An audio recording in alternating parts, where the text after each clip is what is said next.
कर्पूरिगौरं करुणावतारं संसारसारं भुजगेन्द्रहारं सदा वसन्तं हृदयारविन्दे भवं भवानी सहितं नमामि सहितं नमामि। श्री शिवाय नमस्तुभ्यं। आप सुन रहे हैं श्री शिव महापुराण कथा रुद्र संहिता के द्वितीय खंड सती से। आज की कथा में हम सुनेंगे दक्ष यज्ञ का समाचार पाकर सती का शिव से वहां चलने के लिए अनुरोध करना, दक्ष के शिवद्रोह को जानकर भगवान शिव की आज्ञा से देवी सती का पिता के यज्ञ मंडप की ओर शिवगणों के साथ प्रस्थान करना और यज्ञशाला में शिव का भाग न देखकर सती के द्वारा रोषपूर्ण वचन कहना।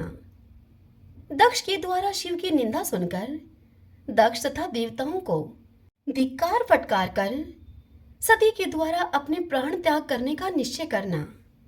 और इसी के साथ सुनेंगे सती का योग अग्नि से अपने शरीर को भस्म कर देना, दर्शकों का हाहाकार करना, शिव पार्षदों का प्राण त्याग तथा दक्ष पर आक्रमण करना, रिभुओं के द्वारा उनका भगाया जाना और देवताओं की चिंता। आज के पावन दिवस हम इस पावन कथा का रसपान करेंगे।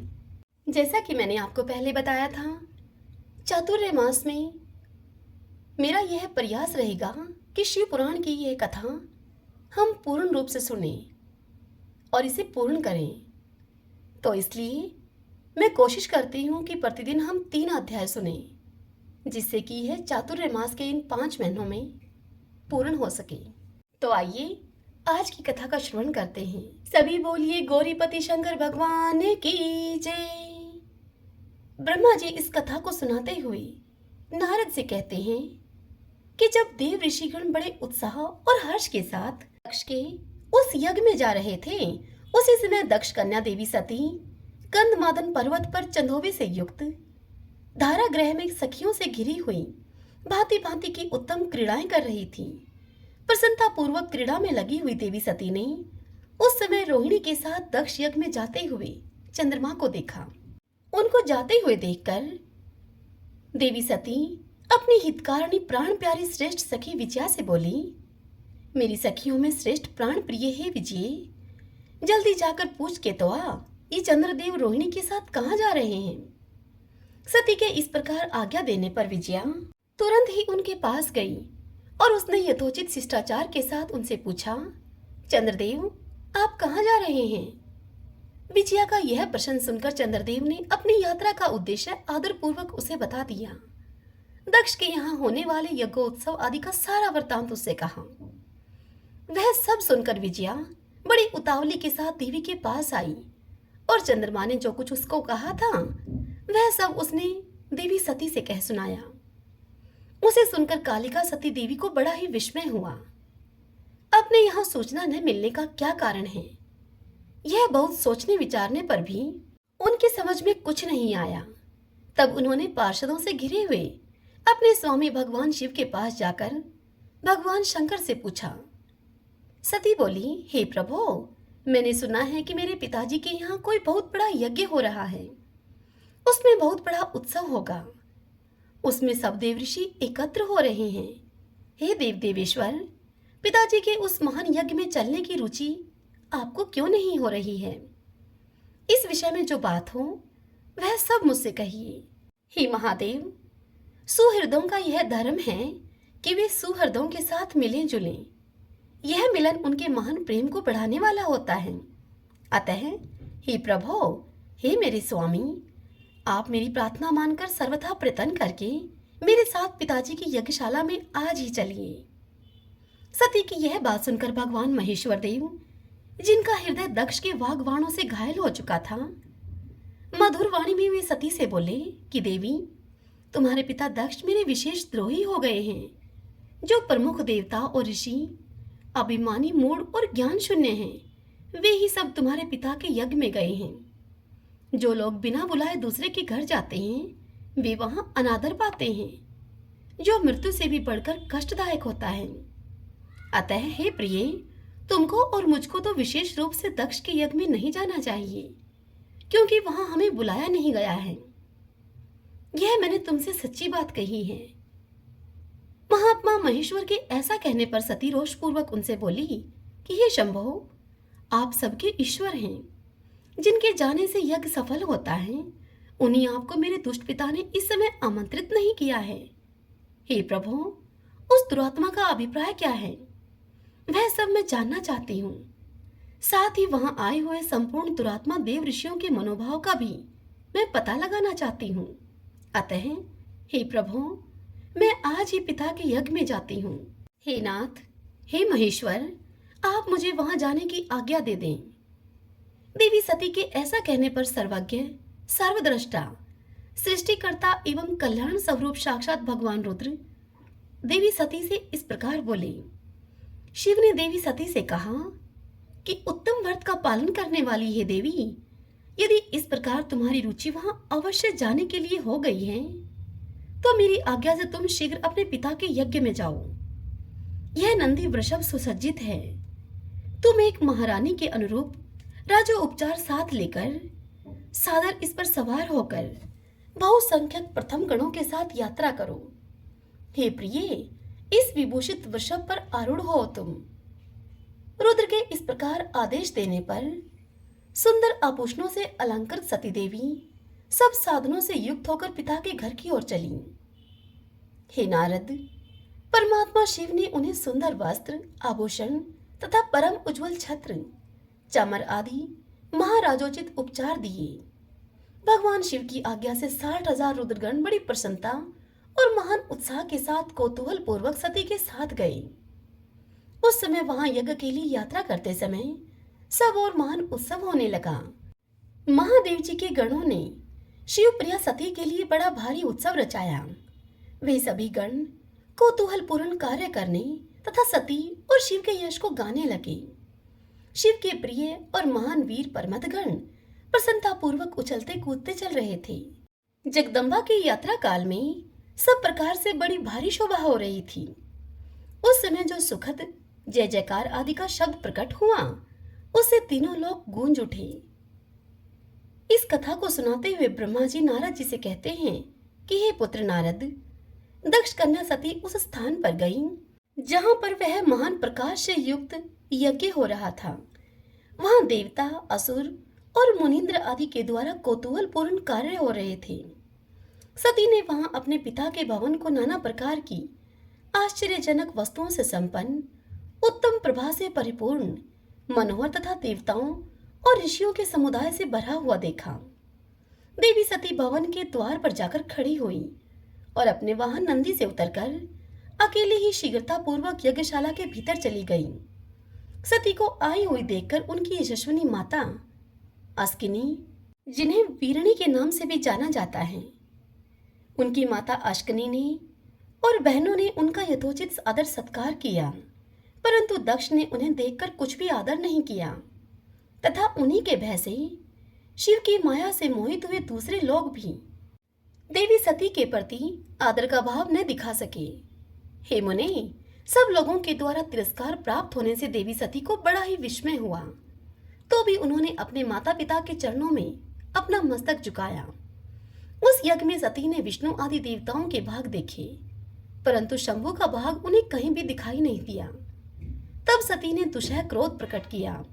वे अपमानित होने पर भी रोष से भरकर सब लोगों की ओर क्रूर दृष्टि से देखती हुई और दक्ष को जलाती हुई सी बोली।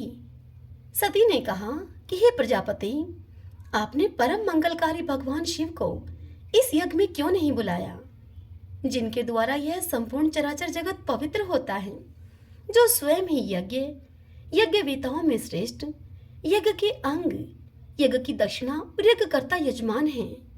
उन भगवान शिव के बिना यज्ञ की सिद्धि कैसे हो सकती है? आहो, जिनके स्मरण करने मात्र से सब कुछ पवित्र हो जाता है, उन्हीं के बिना किया हुआ यह सारा यज्ञ अपवित्र हो जाएगा। द्रव्य, मंत्र आदि, हव्य और कव्य, ये सब जिनके स्वरूप हैं, उन्हीं भगवान शिव के बिना इस यज्ञ का आरंभ कैसे किया गया है? क्या आपने भगवान शिव को सामान्य देवता समझकर उनका अनादर किया है क्या? आज आपकी बुद्धि भ्रष्ट हो गई है, इसलिए आप पिता होकर भी मुझे अधम जच रहे हैं। अरे, ये विष्णु और ब्रह्मा आदि देवता तथा मुनि अपने प्रभु भगवान शिव के आए बिना इस यज्ञ में कैसे चले आए? ऐसा कहने के बाद शिव स्वरूपा परमेश्वरी सती ने भगवान विष्णु, ब्रह्मा, इंद्र आदि सब देवताओं को तथा समस्त ऋषियों को बड़े ही कड़े कड़े शब्दों में फटकारा। हे नारद, इस प्रकार क्रोध से भरी हुई जगदम्बिका सती ने वहां व्यथित हृदय से अनेक प्रकार की बातें उनसे कही। श्री विष्णु आदि समस्त देवता और मुनि जो कि वहां उपस्थित थे, सती की बात को सुनकर वे चुप रह गए। अपनी पुत्री के वैसे वचन सुनकर कुपित हुए दक्ष ने सती की ओर क्रूर दृष्टि से देखा और सती से इस प्रकार कहा। दक्ष बोले, भद्रे, तुम्हारे बहुत कहने से क्या लाभ है? इस समय यहाँ तुम्हारा कोई काम नहीं है।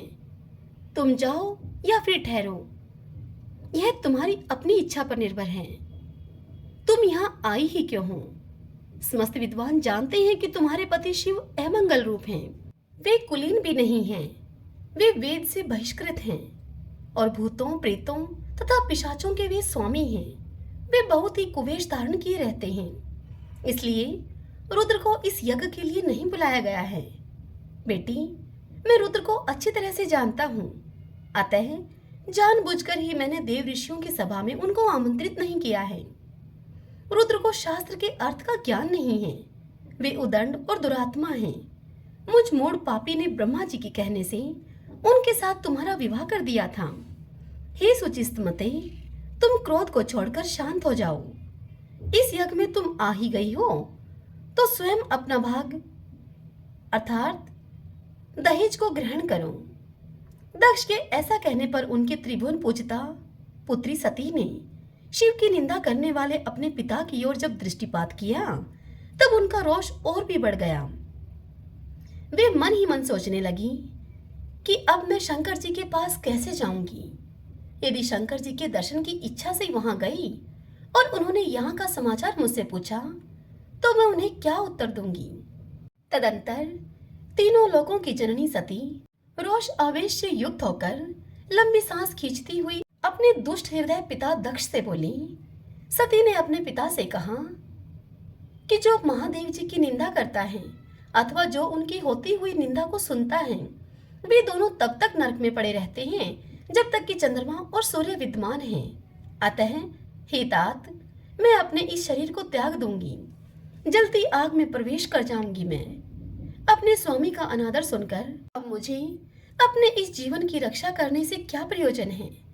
यदि कोई समर्थ हो तो वह स्वयं विशेष यत्न करके शंभु की निंदा करने वाले पुरुष की जीव को बलपूर्वक काट डाले, तभी वह शिव निंदा श्रवण के पाप से शुद्ध हो सकता है। इसमें संशय नहीं है। यदि कुछ कर सकने में असमर्थ हो तो बुद्धिमान पुरुष को चाहिए कि वह दोनों कान बंद करके वहां से चुपचाप निकल जाए। इससे वह शुद्ध रहता है, दोष का भागी नहीं होता, ऐसा श्रेष्ठ विद्वान कहते हैं। इस प्रकार धर्म नीति बताने पर सती को अपने वहां आने के कारण बड़ा ही पश्चाताप हुआ। उन्होंने व्यथित चित्त से भगवान शंकर के वचन का स्मरण किया। फिर सती अत्यंत कुपित होकर दक्ष से, उन विष्णु आदि समस्त देवताओं से तथा मुनियों से भी निडर होकर बोली। सती ने कहा कि तात, तुम भगवान शंकर के निंदक हो, इसके लिए तुम्हें पश्चाताप होगा। यह महान दुख भोगकर अंत में तुम्हें यातना भोगनी पड़ेगी। इस लोक में जिनके लिए न कोई प्रिय है न कोई अप्रिय है, उन निर्वैर परमात्मा शिव के प्रतिकूल तुम्हारे सिवा दूसरा कौन चल सकता है।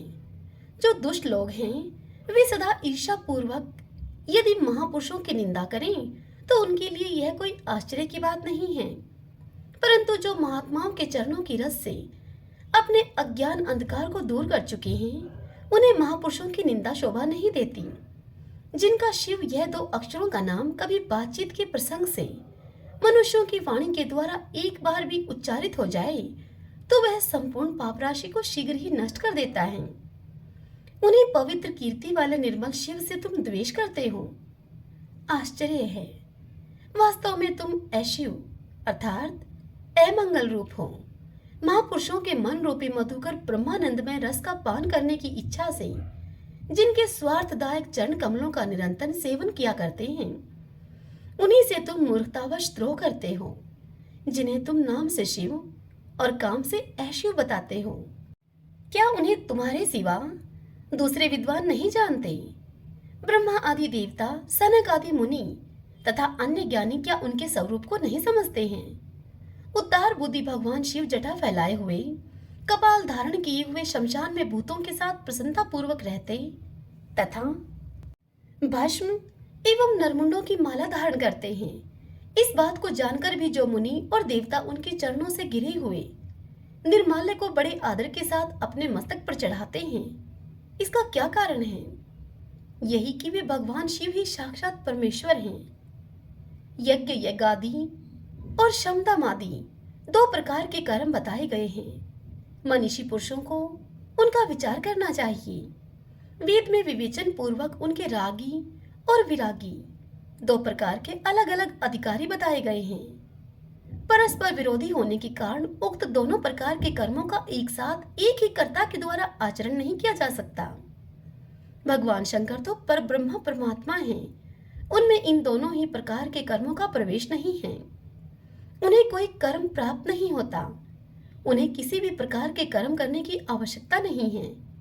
पिताजी, हमारा ऐश्वर्य अव्यक्त है, उसका कोई लक्षण व्यक्त नहीं है।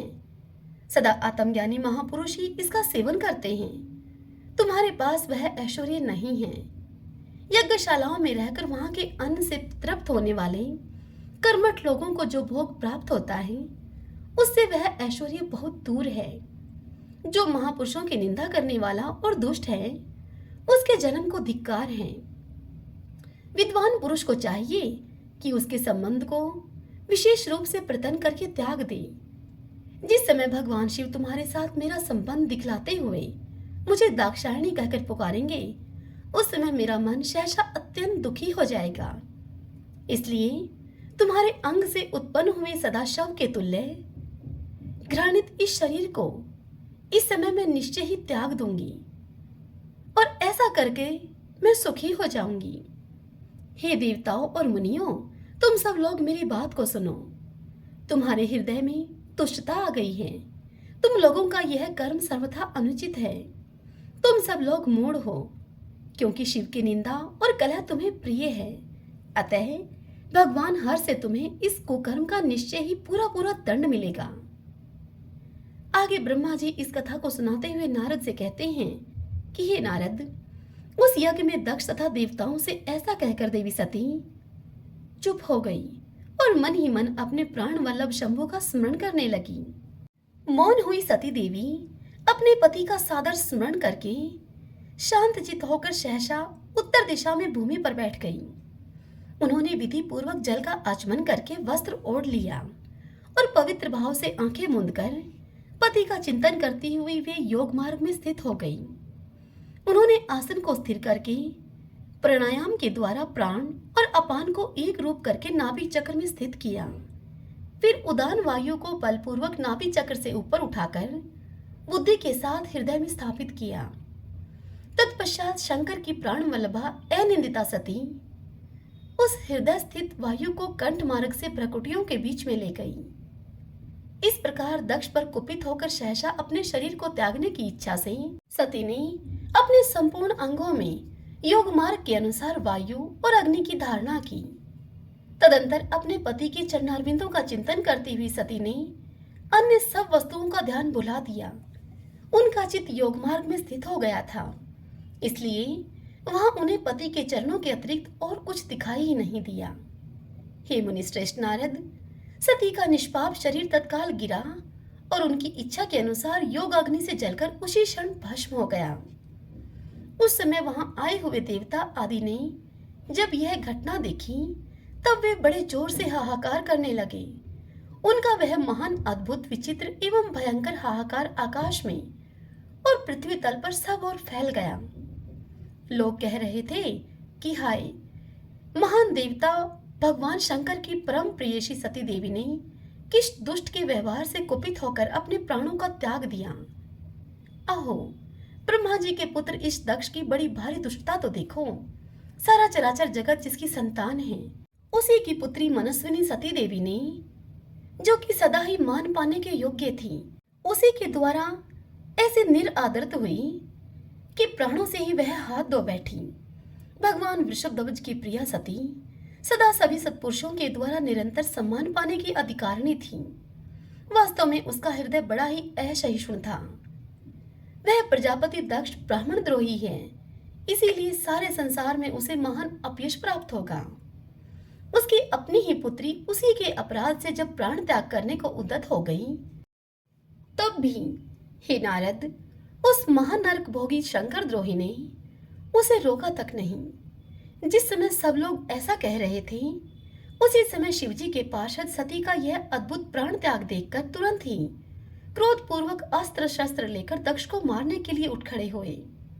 यज्ञ मंडप के द्वार पर खड़े हुए वे भगवान शंकर के समस्त 60,000 पार्षद, जो कि बड़े भारी बलवान थे, अत्यंत रोष से भर गए और हमें धिक्कार है, हमें धिक्कार है, ऐसा कहते हुए भगवान शंकर के गणों के वे सभी वीर योद्धपति बारंबार उच्च स्वर से हाहाकार करने लगे। हे देव ऋषि, कितने ही पार्षद तो वहां शोक से ऐसे व्याकुल हो गए जैसे कि वे अत्यंत तीखे प्राणनाशक शस्त्रों के द्वारा अपने ही मस्तक और मुख आदि अंगों पर आघात करने लगे। इस प्रकार 20,000 पार्षद उस समय दक्ष कन्या सती के साथ ही नष्ट हो गए। वह एक अद्भुत सी बात हुई। नष्ट होने से बचे हुए महात्मा शंकर के वे परमतगण क्रोध युक्त होकर दक्ष को मारने के लिए हथियार लेकर उठ खड़े हुए। हे मुने नारद, उन आक्रमणकारी पार्षदों का वेग देखकर भगवान भृगु ने यज्ञ में विघ्न डालने वालों का नाश करने के लिए निर्धारित किए हुए इस यजुर मंत्र से दक्षिणा अग्नि में आहुति दी। भृगु के आहुति देते ही यज्ञ कुंड से ऋभु नामक सहस्त्रों महान देवता, जो कि बड़े ही प्रबल वीर थे, वहां प्रकट हो गए। हे मुनीश्वर नारद, उन सबके हाथ में जलती हुई लकड़ियां थीं।